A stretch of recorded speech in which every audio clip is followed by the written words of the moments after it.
Hey, BATT Family. Welcome back to, I guess, if being new. Scott, how are you doing? I'm doing okay. Are we calling this like 0.5 or? We're doing this episode 0 revisited. The sequel. Because Redux. I think it makes sense based on where we started the podcast versus where people may be joining us now. Oh, that's true. I think we're going to have a more rounded conversation and introduction than what we had a year ago, especially because we, of course, now have Jason on. Hi, hello. Jason. How about we call this episode 0, 3rd edition? Attack of the Clones. So, Goat Simulator came out. I've not played Goat Simulator. The sequel was Goat Simulator 3. They just said, screw it, and we're not going to do 2. That's great. Anyways, so we are here, and just because neither of them used it, my name is Mark. Hi.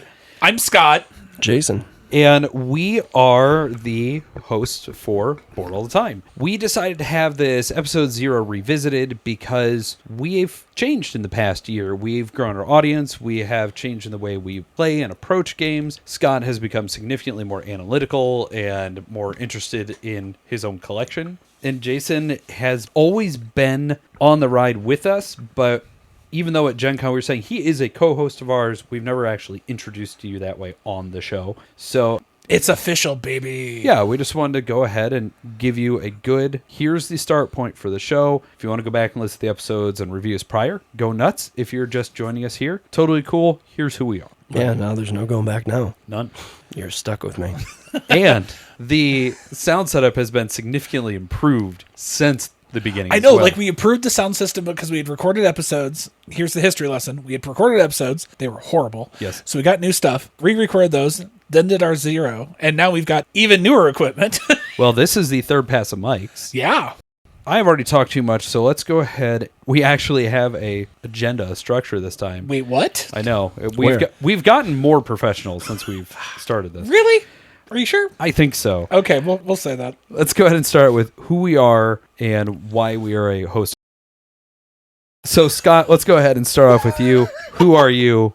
As Mark stated it, I am the one and the only Scott of this podcast. One and only. The one and only. Yeah, no one could handle if there was more than me. I am the co-owner and lead storyteller for Theater Geeks Entertainment LLC. I do a lot of the work with Theater Geeks and the lead storyteller for Soul Survivors, plus also one of the players in all of our one-shots and other series that we are doing, which I'm maybe Jason will talk about. I don't know. I'm not Jason. But, there's those things. And then board gaming since high school, but tabletop RPGs and collectible trading games since junior high. Well, D&D and TTRPGs since I was like 8. That's fair. So, a lot of gaming in the life.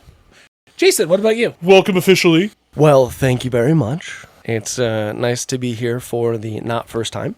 I've been around here a couple times. But yes, I am Jason, and I have been around the board game scene ever since I was a wee little lad, playing family games. We've had a myriad of them, like Fireball Island. Mm-hmm. We used to play stuff Hero Quest. We used to play X-Men Under Siege, along with just the regular family games, categories, and things like that. So I had a wide array when I was a kid, and got into stuff like Dungeons & Dragons and whatnot further into high school, and it blossomed much, much more in my early to mid-20s, where I got to go ahead and meet Mark, and we just started playing so much more, and it just expanded my horizons for what games I can enjoy. Mm-hmm. I used to be really, really big into theme, and now I can go ahead and play crazy, silly games that are about summer camp and birds and all of this other stuff that I thought I would never be interested in, sitting down and playing for a couple hours. And I utterly adore the fact that when you say birds, the average person is going to sit there and think, wingspan? Okay. No, you're talking Q-birds, and I know. Absolutely Q-birds. Yes, that dumb little game that we all love incessantly. God, I love that game. I am basically the chief technical officer for Theater Geeks. I get to go ahead and put together all of the fun intro stuff, a lot of the technical things that you see during our show. I also am now a newly minted DM for our second game of this year, which is Journey to Ragnarok, our third official D&D long-standing campaign. And also, I am a volunteer for Stonemeyer Meeplesaurus for a couple conventions so far. I am Mark, as stated. I am kind of the pivot point of why the three of us are in the room together. I moved out to Indiana literally a decade ago on Saturday. It was kind of funny. I drove out to Ohio on the 10-year anniversary of me moving out here. Oh, that's hysterical. Right. But you knew my wife through theater. Uh-huh. And then about a year in, that was actually a lot sooner than that. I started running quizzes with Geeks Who Drink a couple months after that. And then I ended up at my now, unfortunately, old ex-venue. And Jason, you were... I was a head bartender over there for about a year. Yeah. Was that only a year? Yeah. Man, that felt like so that was much an longer. eventful year, dude. Yeah. Yeah, we had a lot going on for that time frame. So we became friends that way, and you started coming to all the game nights. And then it was just a couple of years ago, because of Viticulture World, I put up big call out of, hey, we need people to play this, that you and I really reconnected, Scott. Yeah. And then after that, very shortly, you showed up to a game night, and then you guys started reestablishing Theater Geeks together. Yeah. So Yeah, that's wild. That would have been 23? 23. You know, we were out on the road in front of your house for quite some time. Almost 2 hours just talking about D&D. I believe it. I believe every second of that. Yeah, and it just started blossoming from that. Yeah. So when we break down to my stuff, I have been playing board games as long as I can remember. I think I started playing video games when I was just around like a year and a half, 2 years old, and I think I started playing board games not that far after that. My dad designed a game back when, actually before I was even born. If you look very early in our feed, you'll see the Games That Made Us episode about that, Tenacity. And since then, my love of it has really never gone away. But it was in college when I reconnected with that kind of love of board gaming because of a whole group of friends, and then that kicked everything off. And then I worked at a game store for a long time. I ran Gaming Society at my college for a while. I have DM'd since I was a freshman in high school, and I've gotten to play like 3 characters in the intervening years, but I've DM'd more campaigns than in one-shots than I will ever admit to. Yeah, I am absolutely an omni gamer. I have been doing it for too long. My collection has swelled from over 400 and 500 games down to about 180 is where I consistently stay. I'll play just about anything, and with the exception of Tanto Cuore, I will play any game at least once. I'm just not playing that one. When it comes to affiliations, I am the owner of Hero Unit Games LLC, and I am the head of podcasting, chief audio officer, whatever you want to call me, for Theater Geeks. Yep. And we have been doing this for long enough. I do have old relationships with a number of publishers and designers just through being street team or volunteer, or I used to judge tournaments for card games. I've done a lot with a lot of companies, but the only really true and relevant relationship that is worth mentioning now, as Jason mentioned, is Stonemeyer and Meeple Source. I was the first one in there. I brought Jason in last year. Yep. And now we're bringing Scott on this year for being a GM. And I've been with them since 2019. And I have done a lot of things with them. If you have ever talked to somebody at Gen Con about Wingspan, there is an incredibly high chance you talk to me. So that is, in a very roundabout way, who we are and kind of how we're connected into each other and then in the industry as a whole. So let's go into the next segment, which is, if people are coming into this new, we have already established plenty of opinions and statements about games, all kinds of stuff, but let's just refresh, especially since I know you have changed quite a bit since the first time we've done this, and you've never put this on the record.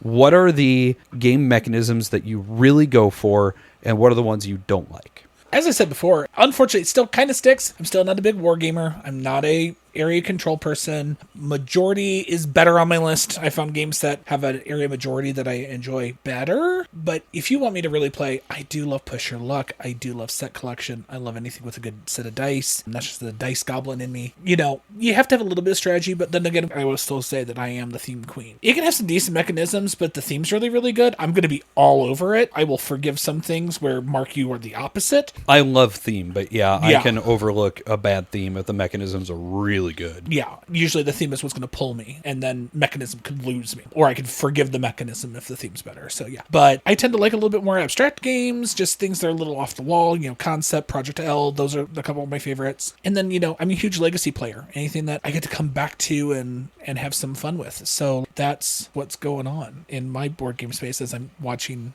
Jason try not to sneeze.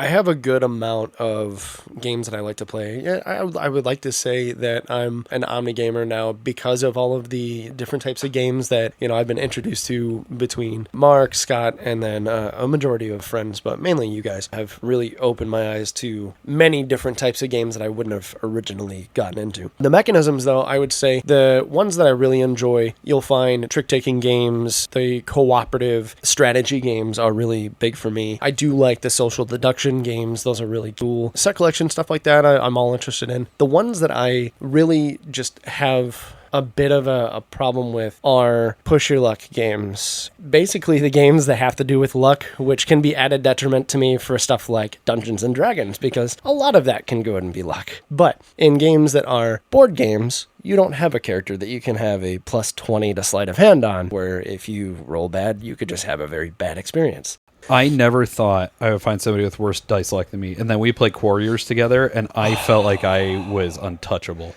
So in other words, I need to play this game so I can actually, hands down win with no problem? Pretty much. Quit Jake and you win a 4-player, just no issue. You felt bad for me in that Super game. bad. We talked about it while we were playing. Yeah. And you could visibly see me just go, oh, because the game was fun. It looks cool. It's got a great idea to it. And my luck is just bad. It really is. So those games are really rough for me. Other games that go ahead and give me a little bit of that, take that games, I am not as interested in if they have a different variety of mechanisms in there. I have a hard time with that. Now, if it's a war game, I know that we are going back and forth. So I know that you're going to do things that I'm not going to like. I'm going to do things, how war games work. But if it's a game that's got a majority of stuff in there, like set collection and all that stuff, and then all of a sudden where there's just one aspect of it where it's just like, here, now you're screwed. I really take umbrage with some of those. Like when you're playing Space Base and it's everything's good, and then that one player's like, and everybody lose 3 points. Yes. on. Yeah, there's a few like that really go ahead and get to me, and that can make it a rough experience because I really like to go ahead and be more of the Switzerland. So I don't want to go and mess anybody up. I don't want to go ahead and I'm going to get you. So I'm an Omni gamer, but at the same time, some of those games that are just mean to be mean are turnoffs. I also think it should be noted that of us, and Scott and I certainly like our IP games. Yeah. And I think Jake is probably the most IP Yeah, forward he's very of all IP of us. forward, yeah. But He's not one of the co-hosts. He is a member of the BATT family. He is a guest that we'll have on. But when it comes to the three of us, you are by far the most IP focused. I think so, yeah. IP and artwork are probably the top two things because obviously you're going to go ahead and look at a box and you're going to be like, oh my goodness, this looks awesome. This artwork is amazing. Or you have a very beloved IP like Cowboy Bebop that I really, really enjoy. And stuff like that where you look at it, it at least grabs my attention. It makes me want to look further into the game. Mm-hmm. And if the game in itself looks appetizing at all, I will go ahead and bid in on it to go ahead and give it a try. There are some that I have finally started giving up because while they look cool, just really didn't fly well. So yeah, the IP is big because of what it evokes. But yeah, there's definitely a big thing to be said about how artwork can really go ahead and bump me up a couple points in games or turn it down. Got some very solid examples of that I can go ahead and throw out there for both of us. We have games that we both really enjoy. We rate differently because of the art. There's one that you'll be hearing on the stream soon enough that you were all about that art and I was just not about it. Yeah. I think the other thing that should be noted, just because we're still in referencing to you two, is you are the more casual approach to gaming. Yes. You are the lightest now of the three of us, Jason, by because far. I've pulled you more into the Scott. Yeah. But you once described us as you were the, ooh, look shiny. Yeah. And I'm the consumer, you were the industry. okay, yeah. That's a great way to put it. And I now have the part-time job. Sure. You're now the customer, Jason. I'm the part-time worker. He's still the industry. Yeah. Yeah, because I will track games across publishers, across designers. I will follow artists. I will figure out what mechanism tied back to some game from the 70s and bring that up. Like that's very much me. I enjoy all the stats, all the analysis, all the historical connection in the hobby. And then I just like sharing it to you guys because thankfully you guys care. Yeah. Oh, yeah. Yeah, and your jaw dropped when I said, like, yes, I got on Pub Meeple, and I took about 3 hours and went through all my games. You went to Pub Meeple? And I'm like, yeah, shut up. It was great. It was And great. I'm like, what's that? And Scott's also now a solo gamer. You're welcome. Yeah. I'll never Got let it him. go. So when it comes to what I like to play, I'm going to start the same way as the other two. I am absolutely an omni gamer. I am willing to play most anything. I really love area majority stuff. I know we are going to be releasing our Board Gaming 101 so that way we can have a quick vocabulary guide, but I vastly prefer majority to area control. When it comes to economic games, I do really like a variety of auctions and bidding. I don't love betting in games, but I do love bidding. Anything co-op is already going to be more interesting because, like you two, I hate take that in games. Being the consistent teacher, I hate when a player sits there and feels like they are lost or they can't ask a question because they'll give something away or whatever. Right. And co-op just sidesteps that because everybody's like, okay, what does this do? And I'm happy to do that. Right. Really love negotiation, which is a bummer because most people don't love negotiation games the way I do. And I've had games leave my collection because I just don't have a playgroup for it. But then you get into set collection and worker placement. That's some of my favorite stuff. And then anytime I can build a tech tree or just go bumping tracks, I'm about that. I love watching tracks go up and engines get built. Yeah. Yeah. Oh, yeah. Engine It's a builder. lot I of love fun. a good engine builder. Yeah. Engine builders are awesome. Talking about the things I don't like, it's weird. I like games where you are getting resources and you're fulfilling contracts and all that, but I don't like pick up and deliver. It's just not something I care about. I absolutely hate take that. I cannot stand programmable movement. And just like Jason mentioned, push your luck games, I have had my opinion of them just drop precipitously over the past 2 years because my luck has soured so much. You definitely use polyomino games against Yes. me. I just don't really care about. If you're not Planet Unknown, I don't really care about you if you're a polyomino game. And anything that is super dry and beige or, really intensely, overwhelmingly economic, I'll play train games, but I will not play an 18XX game because I have dipped my toe in and I have learned, I really do not have the stomach for this. Between it being mean and aggressively economic, I'm out. So, I will love a whole stew and melange of things being together, but if you don't have something of that initial set in there, you're going to lose me. Pretty games are more fun to play. They just are. They are. Yeah. Pretty absolutely. games pull people to the table, even if they are not pretty in the most explicit or standard way. If people are coming over and be like, ooh, what is that component? What? Ooh, it just is more fun to play. Yeah. So anything that's super dry and beige, Yeah, I you think- better be real good if I'm playing. Yeah, you. I completely agree. If I'm going to sit here and play a game for a while, it needs to have some prettiness to it. Yep.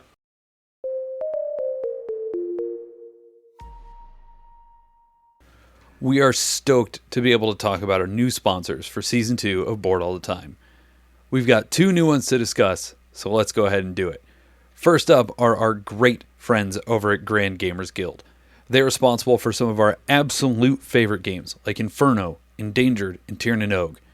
Located not terribly far away from us in Grand Rapids, Michigan, they're a publisher that specializes not only in bringing loads of enjoyment across the complexity spectrum to your table, but making sure that international releases are also finding the ability to be played here as well. With an enormous amount of recognition, including publishing the Kennerspiel des Jahres 2025 winning game Endeavor Deep Sea, they are a publisher you should definitely be looking into. You can find out all about them at their website, grandgamersguild.com, as well as being able to find all of the games that they currently have published and in stock there. You can find the link to their website in the episode notes, and you know that whenever they have a new crowdfunding campaign coming up, you will likely be able to hear about it here on Board All the Time as well. We really appreciate the support that they have given us since basically we started out, and you can find plenty of reviews for the games on the channel. But seriously, go play Inferno. It's so stinking good. Also, we'd like to say thank you to Secret Door Games over at 215 South Main Street in Elkhart, Indiana. Since opening their doors in 2015, they've been dedicated to creating a friendly and inviting space for board game enthusiasts in downtown Elkhart. Their knowledgeable staff is there to help you find new ways to have fun with an extensive selection of board games, card games, miniature games, role-playing games, and more. Whether you're a seasoned gamer or new to the hobby, you're invited to come in, explore, and share in the joy of gaming with them. Open 6 days a week starting at noon, closed only on Mondays. You can make sure that you have a great time supporting your FLGS and getting to find Board All the Time recommendations there while you're at it. You can also find them on their website, secretdoorgames.org, which will also be in the episode notes. Thank you again to Secret Door Games for supporting the podcast.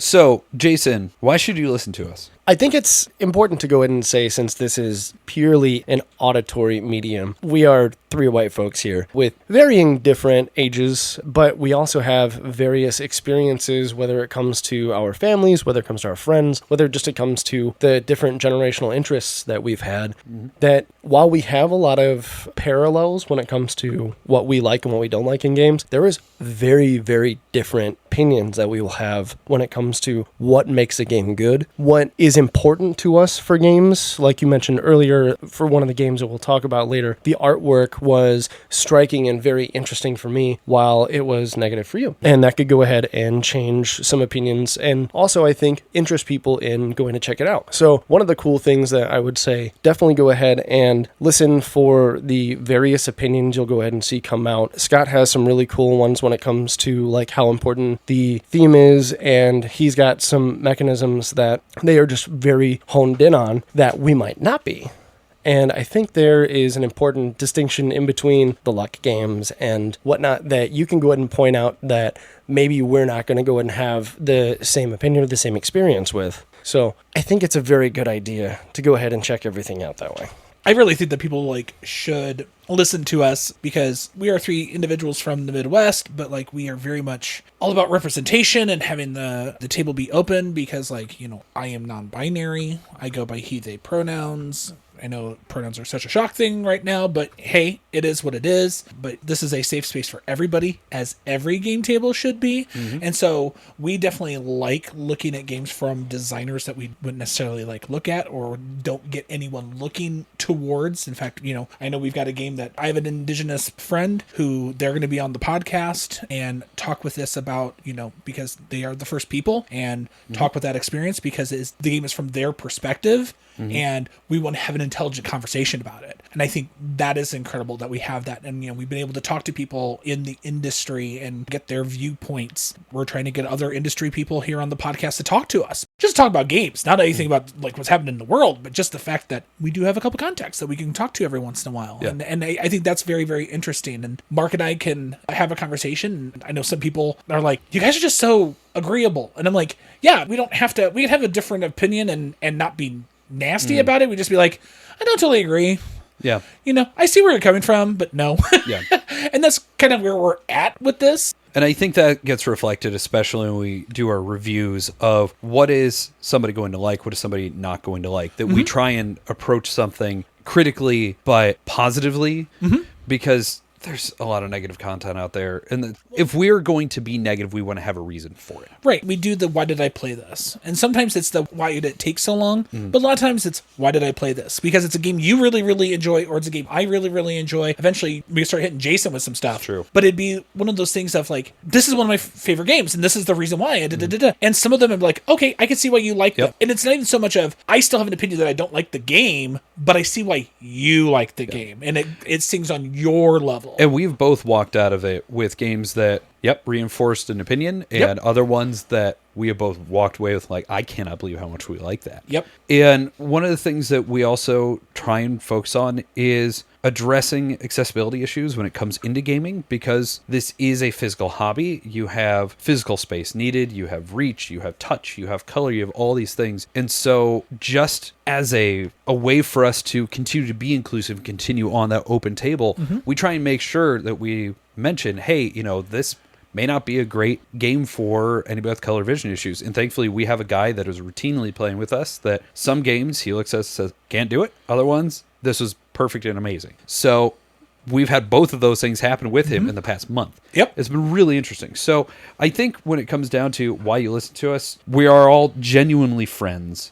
We are trying to have an open and accessible table, and we are trying to get you to think in ways of, maybe I should look at this, maybe it is still worth me looking at, and, you know, even if I come away with a negative opinion, I had a good time, and I at least feel better for, not necessarily better, but I feel more open to conversation. Yeah. we're going to be honest, regardless. We've had the nice opportunity to be working with some game developers. Really great publishers. And great publishers. And we literally had to look at one and we're like, we really don't like this game and these are the reasons why. And they went, thank you for being honest. And sat there and said that sometimes podcasters and reviewers will still give them a favorable result because they want to make sure they're still getting stuff. That email we got back from that particular publisher was really great because they said, we knew that you were just doing it to be honest. Hope you like the next one. Yeah. It's great. And that's the thing, is that we're not going to sling in an opinion without a reason. If we really don't like a game, We are not the one-star review bombers on Board Game Geek. yeah, no, we take the time. Like, we typically have played the game multiple times. And different modes too. Yes. Like if there's a solo mode or if there's multiple player counts, you go ahead and make sure. Like I've been a part of them before, and a couple reviews we've done. Yeah. But things that I've just also listened to, you guys have made sure to give it a thorough play over in the different modes so that you have a complete idea before you go ahead and put the review out. And I really appreciate that.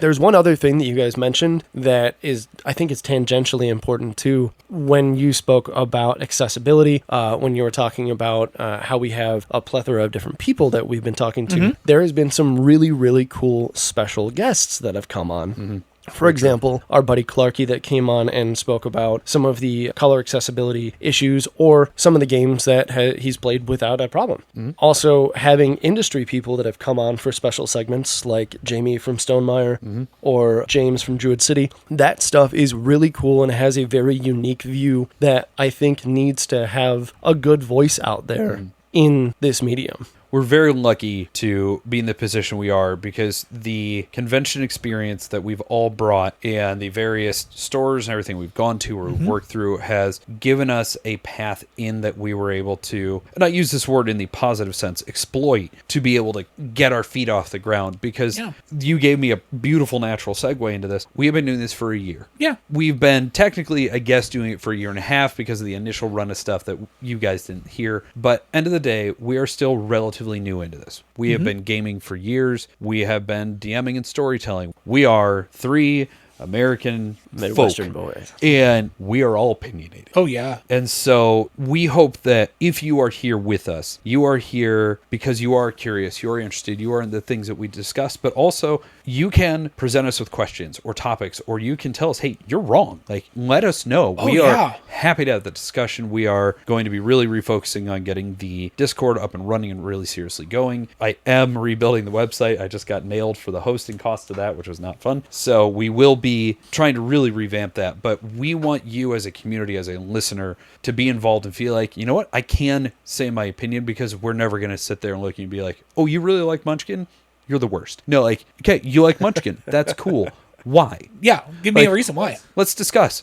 I haven't played Munchkin in 20 years. Maybe you get me to sit down with it. Maybe you get me to look at something again. That's the entire point of why did we play that, and that's why we're here. So I really hope that you understand we are, relatively new into the industry in this way, but we want you to be coming alongside us. I mean, Jason is just really starting the gaming side of convention. I mean, you've definitely done like the cosplay and Fan Expo and C2E2. And so there's that side that we have. That's new to me, but you're in the middle of how many times you've gone to Origins and Gen Con. BashCon, FalCon. Yeah, a lot of stuff. And then me, oh boy, I've been going to Gen Con. I'm now well into the double digits. I mean, heck, that's how half the time we kept running into each other was like, hey, Mark, how you doing? And you're on your way to Maple Source, and I was on my way to go in to do something. Oh, Wingspan. What a Oh, glorious Wingspan. year. So, yeah, anything else that you would want to throw into the mix here? I think whoever is going to be listening, they're going to have a good time. Regardless whether you agree with us or not, we're coming at this pretty open to conversation. You can look at some of the notes or some of the titles of each of the episodes too. And if there's one that piques your interest, go ahead and jump in there first. Go ahead and kind of like get your feet wet and really just understand that we are just, three Midwestern folks just chilling in a basement, having a good time and talking about games and just being honest with each other about it. But the beauty of that is we can be friendly and cool with each other, and we can also give a very detailed review or just a conversation about these games and maybe some insight that you haven't heard before.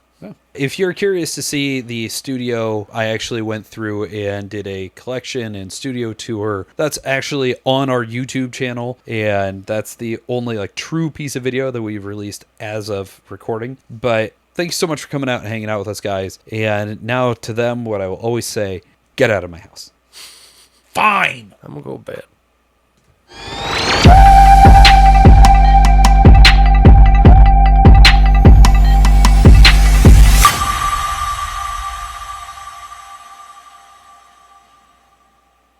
Okay, Skart. Skirt. Well, Skirt. She. This is Ah, good. skirt. So take it out. here, no, this is going to be the post-credit.